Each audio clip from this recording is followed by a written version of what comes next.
Weil wir sie nämlich machen dürfen im Rahmen des Festivals der Philosophie. Wo ist denn Professor Peter Nickel und Assunta Verone?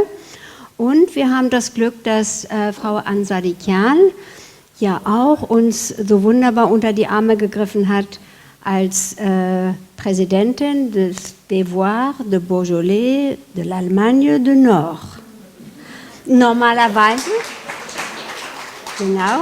Normalerweise hat sie auch so eine wunderschöne Schürze, aber einige kennen das ja vom Jour de France und so weiter. Naja, auf jeden Fall. Wir freuen uns sehr, dass trotz des schönen Wetters Sie diesen Weg gefunden haben hier und dass wir das zusammen im Rahmen des Festivals der Philosophie machen können. Michel hat seit 7 Monaten an diesem Vortrag gearbeitet und hat ungefähr 28 Bücher noch bestellt, zu denen die schon zu Hause waren. Und also insofern können Sie sich vorstellen, dass Sie jetzt in der Mitte von der Sorbonne und Collège de France und Aix-en-Provence Universität sind. Also wie gesagt, herzlich willkommen. Behalten Sie Ihre Gläser, wenn Sie mögen. Holen sich ab und zu mal ein Gläschen. Und jetzt geht's los mit Professor Peter Nickel im Namen der Festival und für die Einführung von dem Sprecher. Danke.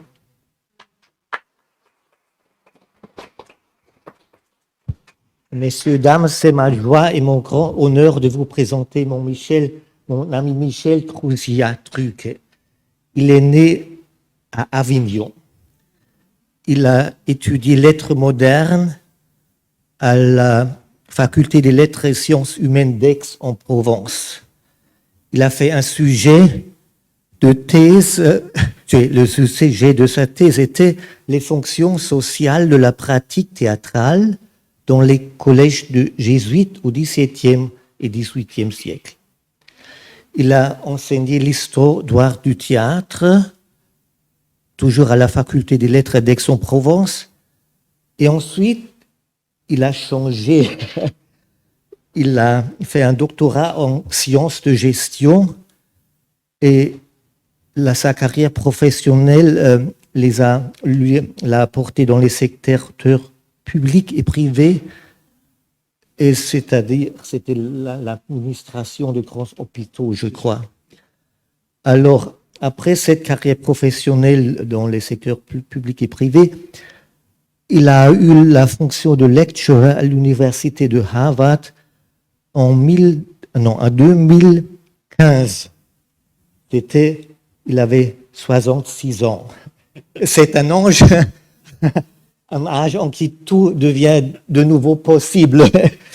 Et il a aussi connu sa future épouse, Lucy Truc. Je crois qu'ils ont enseigné tous les deux à Harvard. Et voilà. Michel est aussi l'auteur d'un roman essai publié et présenté ici, L'Opale de l'Europe. Alors, c'est tout.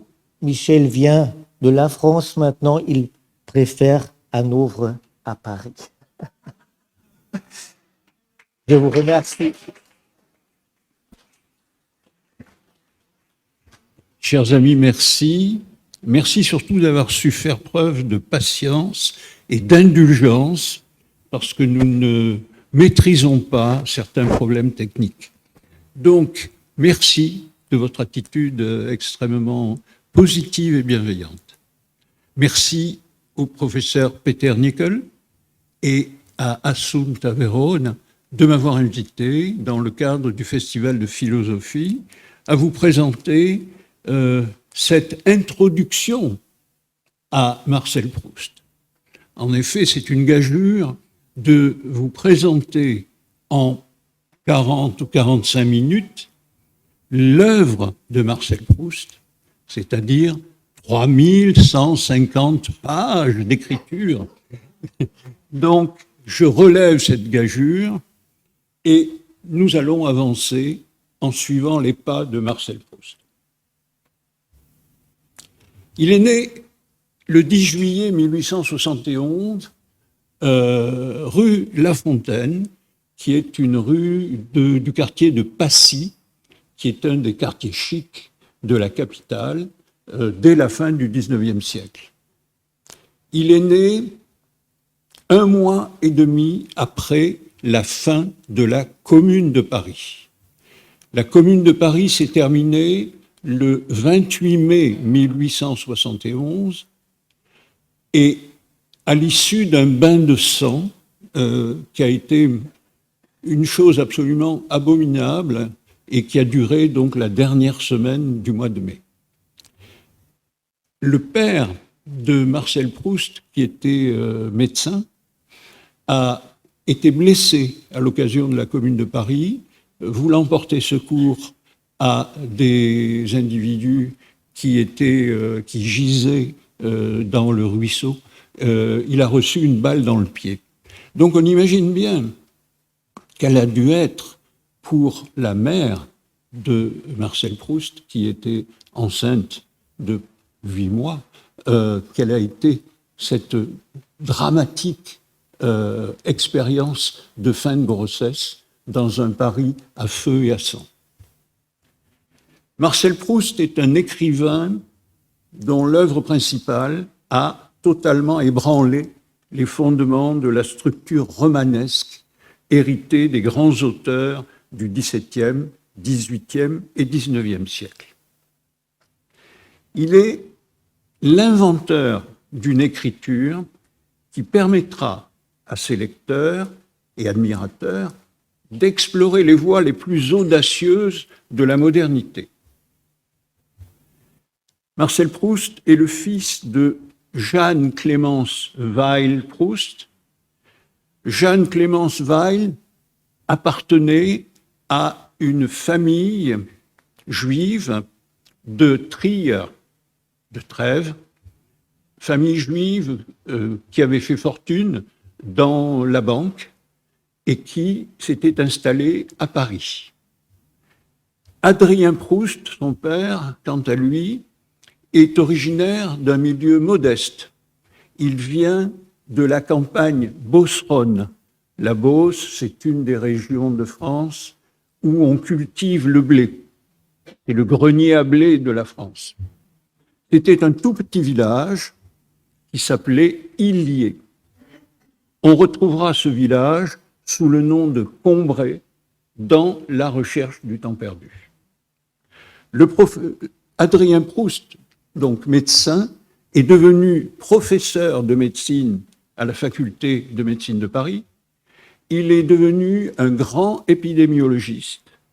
Et c'est cette famille atypique dans la France du XIXe siècle qui va donner naissance à notre plus grand écrivain du XXe siècle. Il est issu d'une famille aisée et cultivée, donc d'origine juive par sa mère, et catholique agnostique par son père, le docteur Adrien Proust. Marcel Proust est l'aîné de 2 garçons. Son frère Robert deviendra, lui, un célèbre médecin et un célèbre chirurgien. Marcel Proust est un garçon de santé fragile qui souffre d'une pathologie sévère des voies respiratoires. Celle-ci va malheureusement constituer un très lourd handicap durant toute sa vie. Sur ces 2 photos, vous voyez donc Marcel Proust et son jeune frère, Robert, et dans la photo du dessous, c'est Marcel Proust et son frère Robert qui entourent leur mère. Marcel Proust va suivre des enseignements primaires dans un cours privé. Là, il va faire la connaissance d'un jeune garçon qui s'appelle Jacques Bizet. Jacques Bizet est le fils de Georges Bizet, le compositeur de Carmen. Mais il est aussi le fils de Geneviève Halévy, qui est la fille de Fromental Halévy, le compositeur qui a réalisé La Juive, qui est programmée ici à Hanovre dans le cadre de la saison de l'Opéra House. Marcel est souvent absent à cause de sa santé En classe de philosophie, il est au lycée Condorcet et il est l'élève d'Alphonse Darlu. Alphonse Darlu est une personnalité importante. Voilà comment Marcel Proust l'évoque. Sa parole inspirée, plus sûre de durée qu'un écrit, a, en moi, comme en tant d'autres, engendré la pensée. Alphonse Darlu était agrégé de philosophie. C'est un modèle de ce que l'on peut appeler l'excellence républicaine. Il est un ancien de Normal Sup. Et dans son premier ouvrage, qui restera inachevé, Jean Santeuil, Marcel Proust l'évoque. À la place où son maître avait semé un seul mot, Jean, le héros de Jean Santeuil, qui le cultivait avec amour, trouvait au bout de quelque temps une idée florissante. Dans le fameux questionnaire que l'on appelle le questionnaire de Proust, à la question « Mes héros dans la vie réelle », Marcel Proust répondra « Monsieur Darlu ». Donc on voit bien l'importance qu'a eu ce maître sur l'esprit de ce jeune garçon. Après avoir obtenu son baccalauréat, Proust devance l'appel sous les drapeaux et va accomplir son service militaire en 1889-1890 au 60e, 16e régiment d'infanterie à Orléans. La photo a disparu et c'était une photo très émouvante où on voyait un Marcel Proust, jeune homme, puisqu'il a à l'époque à peine 18 ou 19 ans, revêtu de l'uniforme du 76e régiment d'infanterie. Rendu à la vie civile, il suit les cours d'Albert Sorel et Anatole Leroy-Beaulieu à l'École libre des sciences politiques à Paris. Il participe à la fondation d'une petite revue en 1892 avec ses anciens condisciples de Condorcet, Le Banquet, dont il sera le contributeur le plus assidu. La revue cessera de paraître une année plus tard, en 1893. Ne sachant quelle voie choisir, il décide de s'inscrire en licence de lettres à la Sorbonne, où il suit les conférences de Henri Bergson, qui, en 1892, a épousé Louise Neuburger, je le prononce à la française, la cousine germaine de la mère de Proust. Voici des photos de cette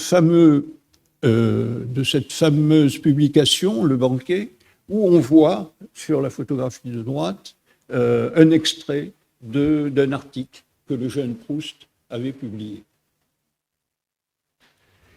Marcel Proust est licencié ès-lettres en philosophie en mars 1895. Là, il commence à travailler sur ce fameux ouvrage de Jean Santeuil qui restera à l'état inachevé et ne sera publié qu'en 1952, soit 30 ans après sa mort. C'est le véritable laboratoire de la recherche en gestation.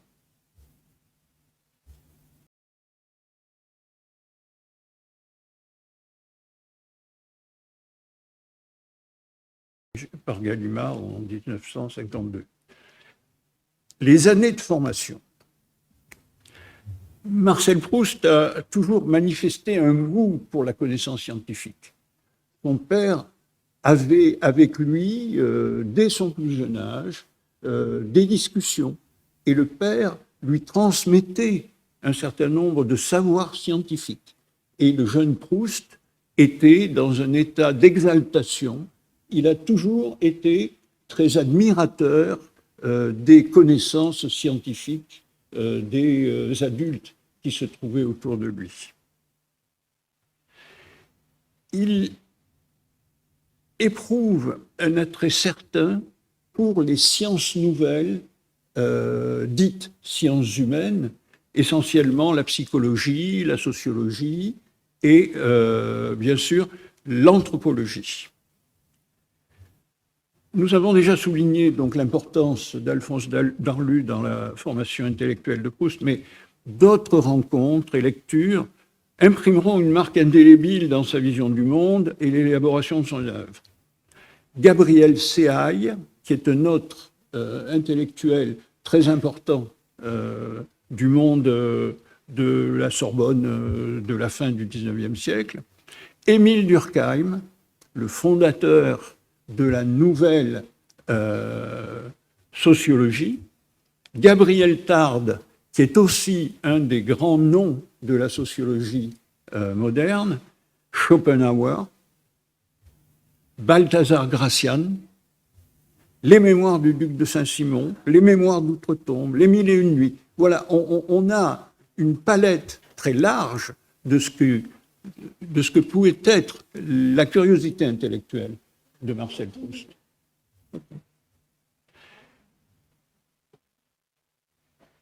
Jean-Gabriel Séaille est une autre personnalité très importante pour Proust. Séaille était donc un normalien. Il était sorti premier de l'agrégation de philosophie en 1875. C'est un libre penseur, c'est un sympathisant socialiste qui se bat contre l'ingérence cléricale dans les affaires de l'État et surtout qui est un défenseur opiniâtre et farouche de la personnalité Alfred Dreyfus. On a là un personnage qui a été à la pointe du combat pour la reconnaissance de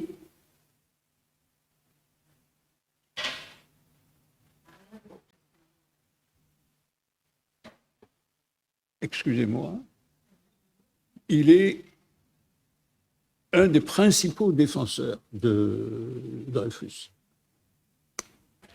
Et il va être un des membres fondateurs de la Ligue des droits de l'homme. Séaille publiera également un nombre important d'ouvrages consacrés aux grands maîtres de la peinture. Et il y a là une piste pour comprendre l'intérêt que Proust a pu avoir pour la peinture contemporaine. Durkheim, l'un des fondateurs de la sociologie moderne,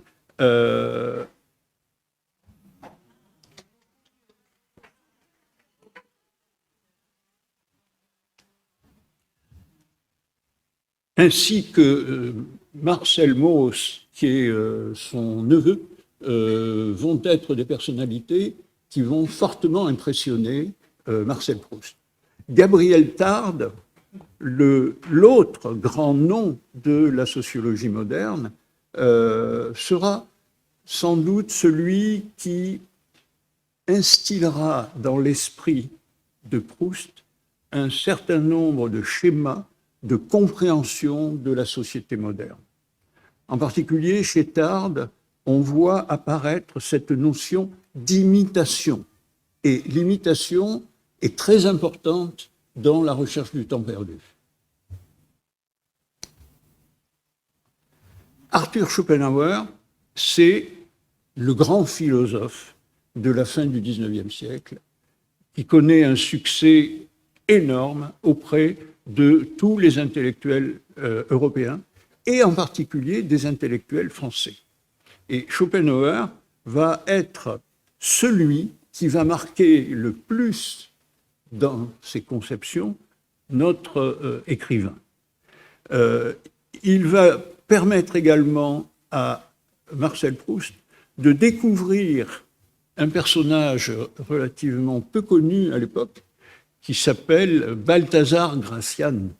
Balthazar Gracian, c'est ce jésuite espagnol qui introduit dans son ouvrage Le Criticon, El Criticon, qui introduit une vision tout à fait remarquable de ce qu'est la destinée humaine.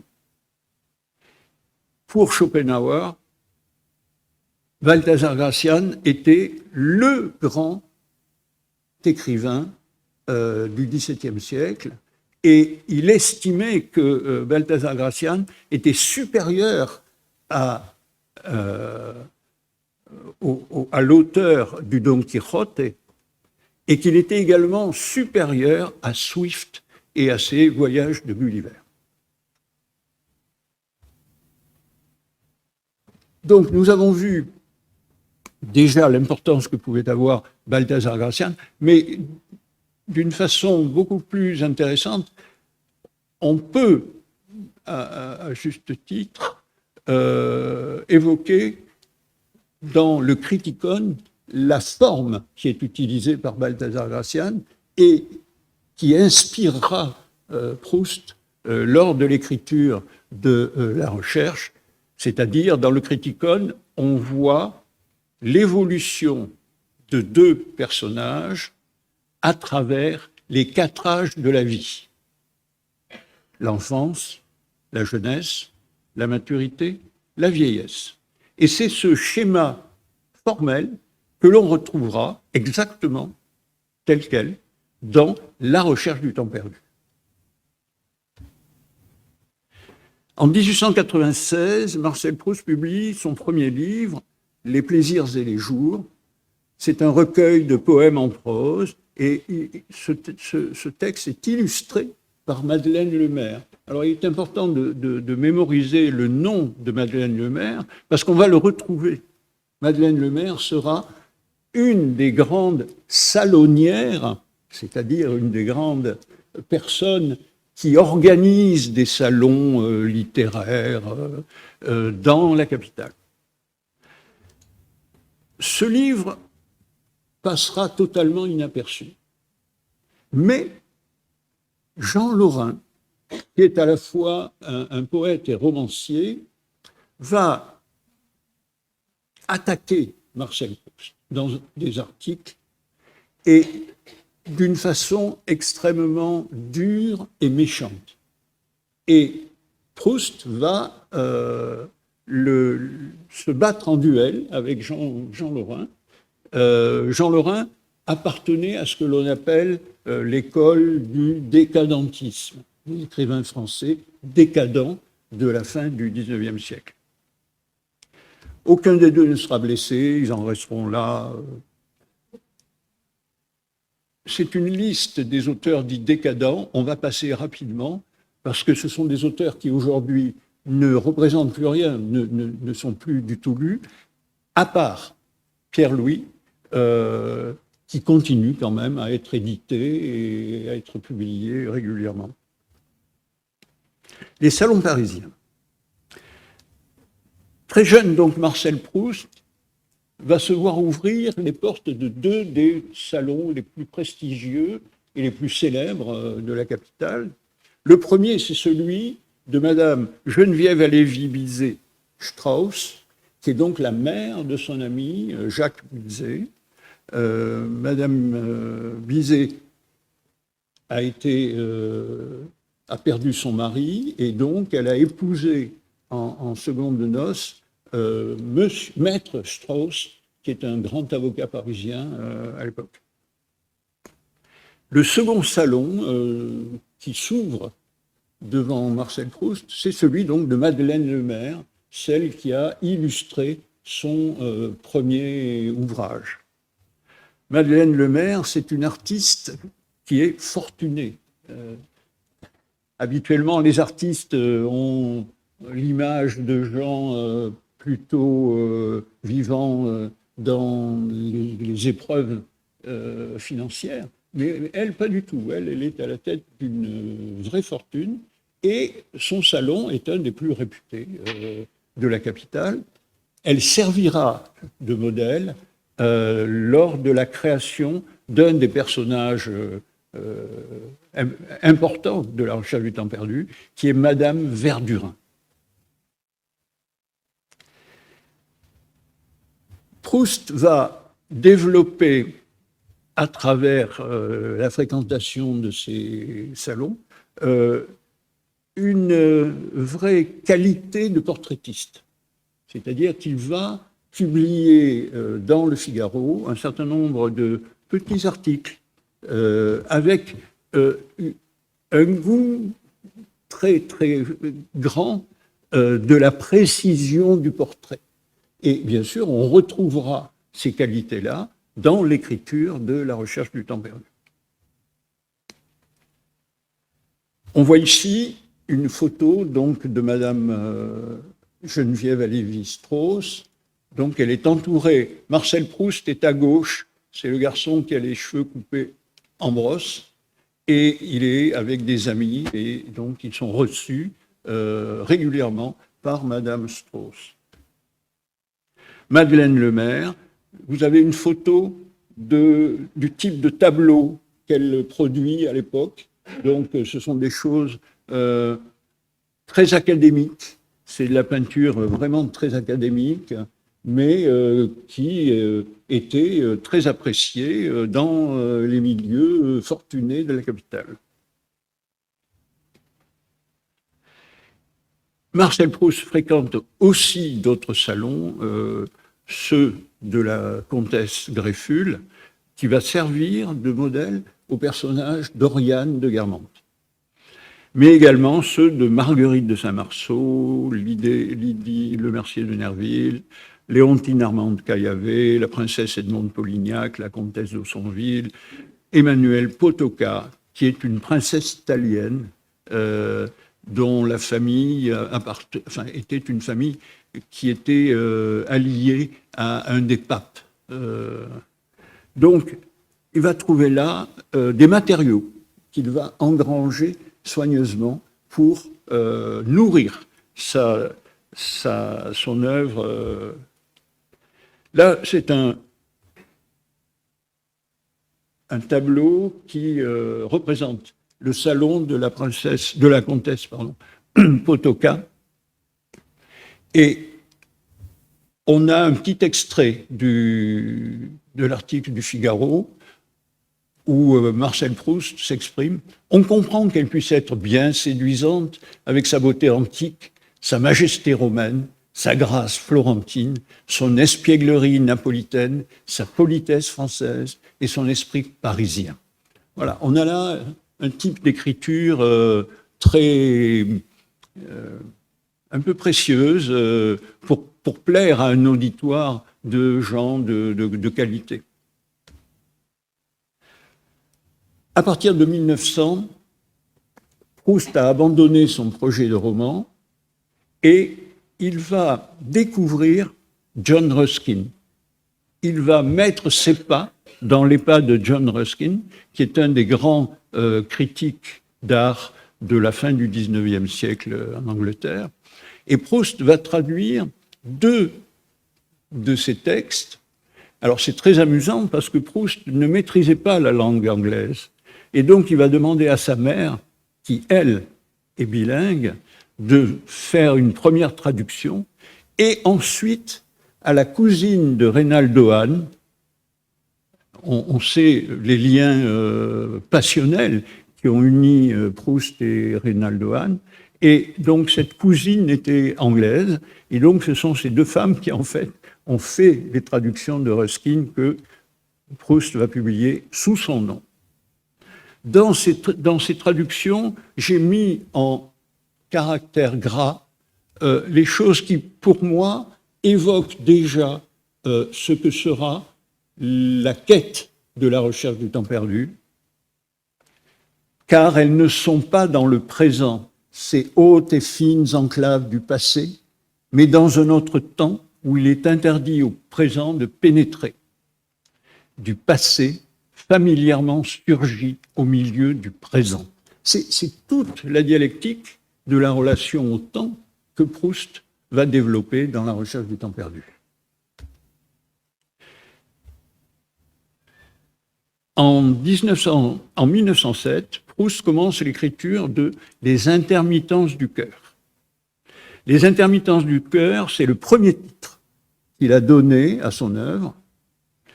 En 1908, il débute la rédaction de l'ensemble fragmentaire qui sera refusé par l'éditeur Valette dans les années 1910 et ne sera publié qu'en 1954 par Bernard de Fallois sous le titre « Contre Sainte-Beuve ».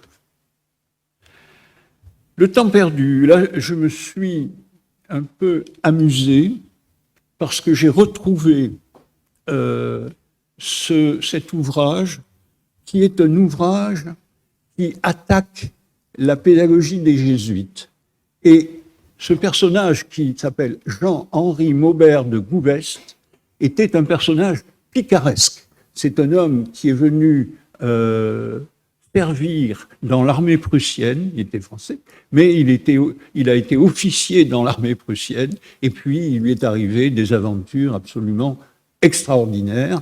Et cet homme a donc publié cet ouvrage qui n'a pas grand intérêt, mais le seul intérêt, c'est qu'on y retrouve déjà le titre « Le temps perdu ». Je ne sais pas si Proust avait une très grande connaissance de la littérature des XVIIe et XVIIIe siècles, et en particulier de ce qu'on pourrait appeler les petits maîtres. Cette littérature qui aujourd'hui est devenue totalement illisible, mais Proust en avait une très très grande connaissance. Au départ, la conception de l'œuvre, c'est 2 ouvrages, 2 volumes. Le premier qui devait s'intituler « Le temps perdu » et le second qui devait s'intituler « Le temps retrouvé ». Et les deux devaient s'appeler les intermittences du cœur. Donc, ce sont des manuscrits qui sont refusés régulièrement. Il les a présentés à plusieurs éditeurs, et jusqu'au moment où il en a assez de se voir opposer des refus, et il propose à l'éditeur Grasset de prendre en charge la totalité des frais d'impression et la totalité des frais de publicité. Devant une telle offre, Grasset n'a pas refusé. Et donc, on a publié le premier volume, donc le temps perdu. Et ça, c'est un témoignage extrêmement intéressant parce que c'est la photo d'une épreuve corrigée de la main de Marcel Proust. Donc, l'éditeur Grasset sort ce premier volume, on confie les épreuves à l'écrivain pour qu'il les corrige, et on voit apparaître pour la première fois, Proust a biffé, a donné un grand trait sur le titre qu'il avait choisi précédemment, Les intermittences du cœur, et il écrit au-dessus « À la recherche du temps perdu ».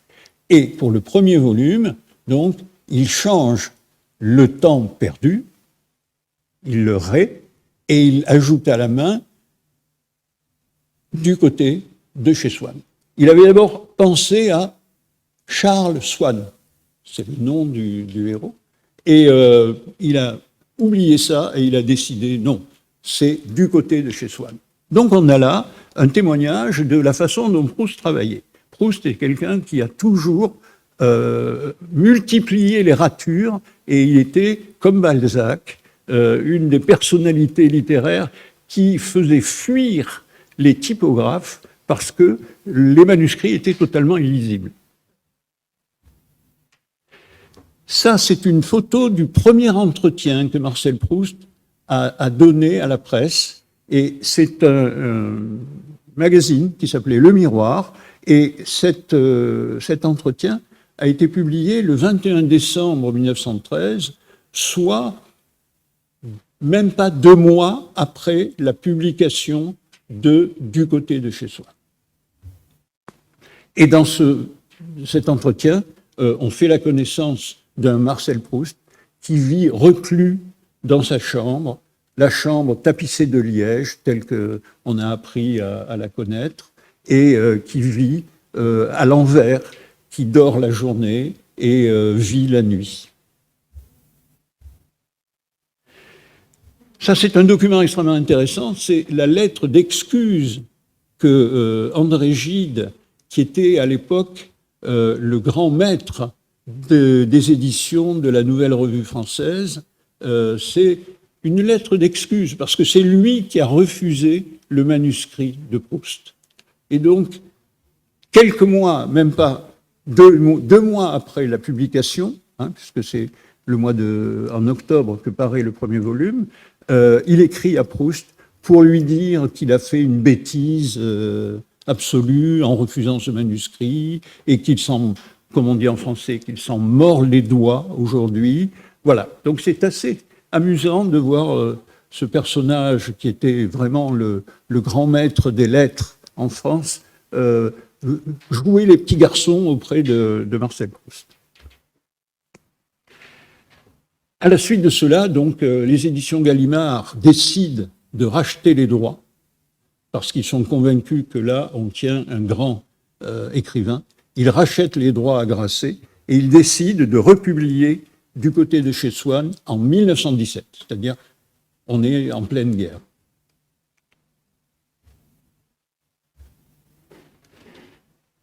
La publication des volumes de la recherche se fera régulièrement. 2 ans après, en 1919, Gallimard publie À l'ombre des jeunes filles en fleurs, et ce volume obtiendra le prix Goncourt.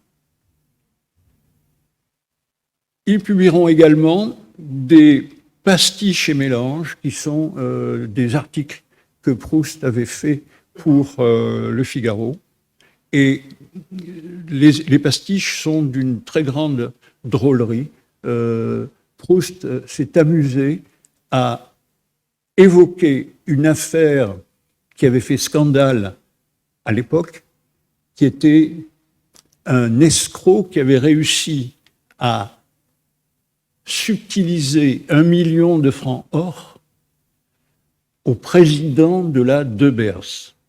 La De Beers étant la grande société qui commercialise les diamants, la grande société sud-africaine qui commercialise les diamants dans le monde entier. Et cet escroc avait réussi à faire croire au président de la De Beers qu'il possédait une technologie, un savoir-faire pour fabriquer des diamants artificiels. Et le président de la De Beers, donc, a payé 1 million de francs or à cet escroc. Et Proust s'amuse à raconter cette histoire en utilisant le style des grands auteurs qu'il admire. Alors, il y a cette histoire à la façon de Flaubert, cette histoire à la façon des frères Goncourt, cette histoire à la façon de Sainte-Beuve, cette histoire à la façon du duc de Saint-Simon. Et c'est très drôle. Proust va mourir en 1922 d'une bronchite mal soignée. Les 3 derniers volumes de La recherche du temps perdu seront donc publiés à titre posthume. La prisonnière, Albertine disparue et Le temps retrouvé. « 30 minutes, 5 minutes.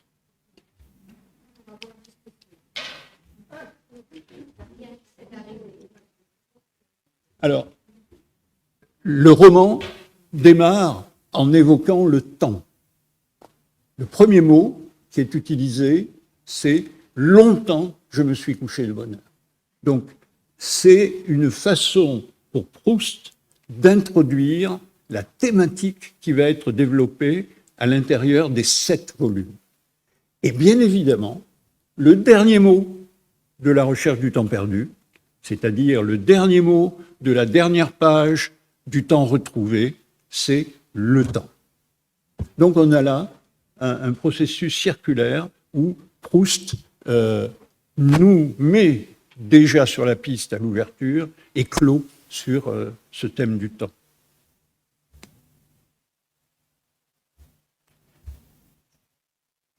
Dans cette série de volumes, donc Proust s'interroge sur les fonctions de l'art, mais il met également l'accent sur un certain nombre de mécanismes sociaux et psychologiques: le snobisme, l'amour, la jalousie et la mort. Avec ce sentiment diffus tout au long de l'œuvre de la crainte de l'échec de la création. Le personnage principal a le désir d'écrire, il a le désir de réaliser une œuvre, mais il a très très peur d'échouer.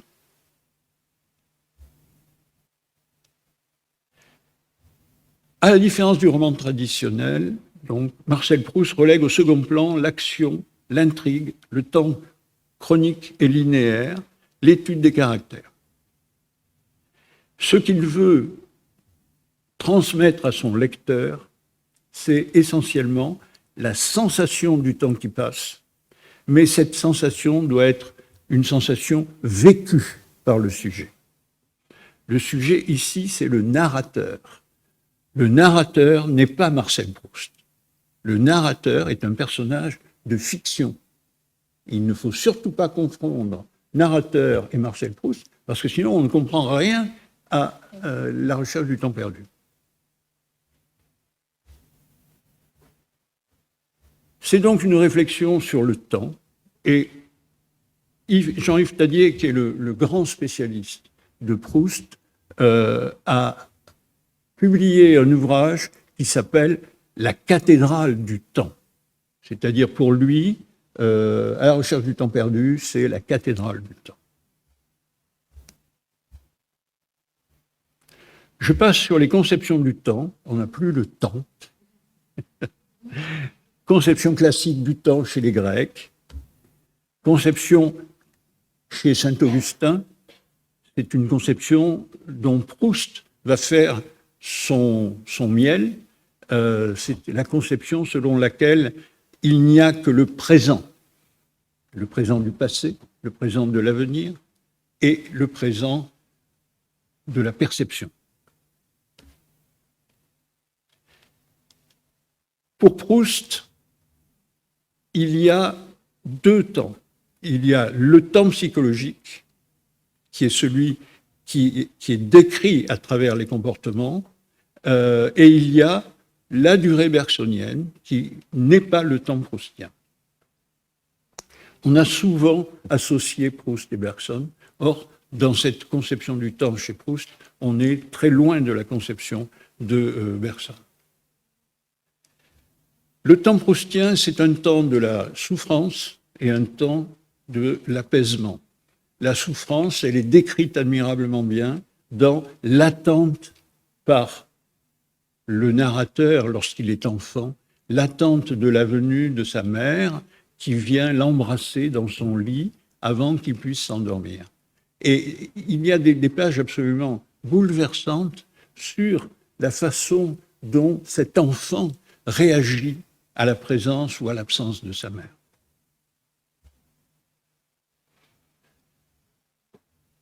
On passe également sur la distinction entre temps de la fiction et temps de la narration. Je vous renvoie à un ouvrage qui est remarquable, qui est un ouvrage de Gérard Genette, qui s'appelle Figure 3, dans lequel il nous donne une clé pour comprendre ce travail sur le temps de Proust, en analysant combien de pages pour décrire un phénomène qui dure tant de temps. Là, nous abordons un thème qui est essentiel chez Proust, ce thème de la distinction entre mémoire volontaire et mémoire involontaire. La mémoire involontaire, c'est ce que l'on appelle la grande expérience de la Madeleine. C'est-à-dire cette expérience à travers laquelle Proust se ressaisit de son passé à travers une séquence involontaire. Il n'avait pas prévu qu'en trempant sa Madeleine dans du thé, toute son enfance et tous les paysages de son enfance allaient se retrouver au fond de sa tasse de thé.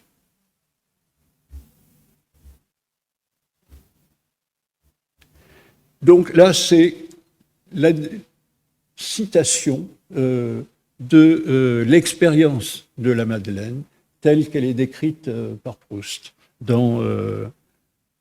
du côté de chez Swann. La recherche, c'est une vaste comédie humaine de plus de 900 personnages qui est décrite par un narrateur qui est le héros principal. on ne sait que peu de choses de lui, on ne perçoit sa personnalité qu'à travers ses souvenirs, qu'à travers l'évocation de son passé.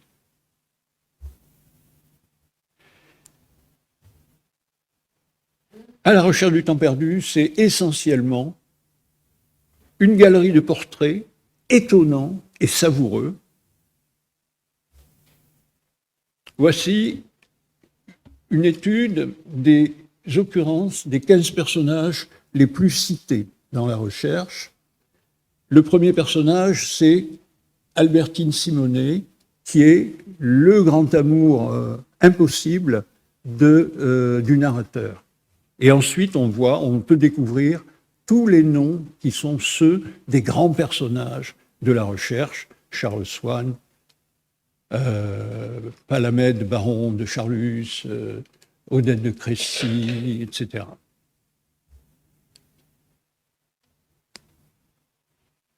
Tout le travail de la recherche sera d'évoquer ce passé à travers les souvenirs mobilisés, soit par la mémoire volontaire, soit par la mémoire involontaire.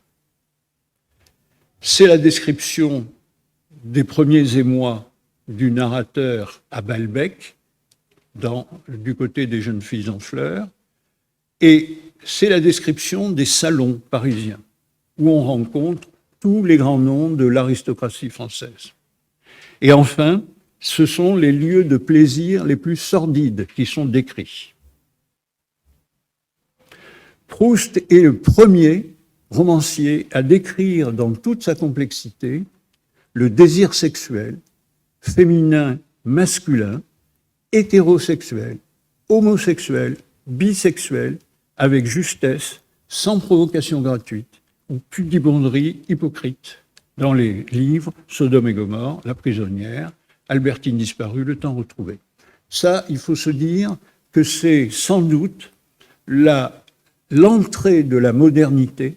Réfléchir sur la sexualité, c'est la première fois que dans un roman, un auteur se risque. Et c'est absolument prodigieux de sensibilité, prodigieux de justesse, prodigieux de vérité.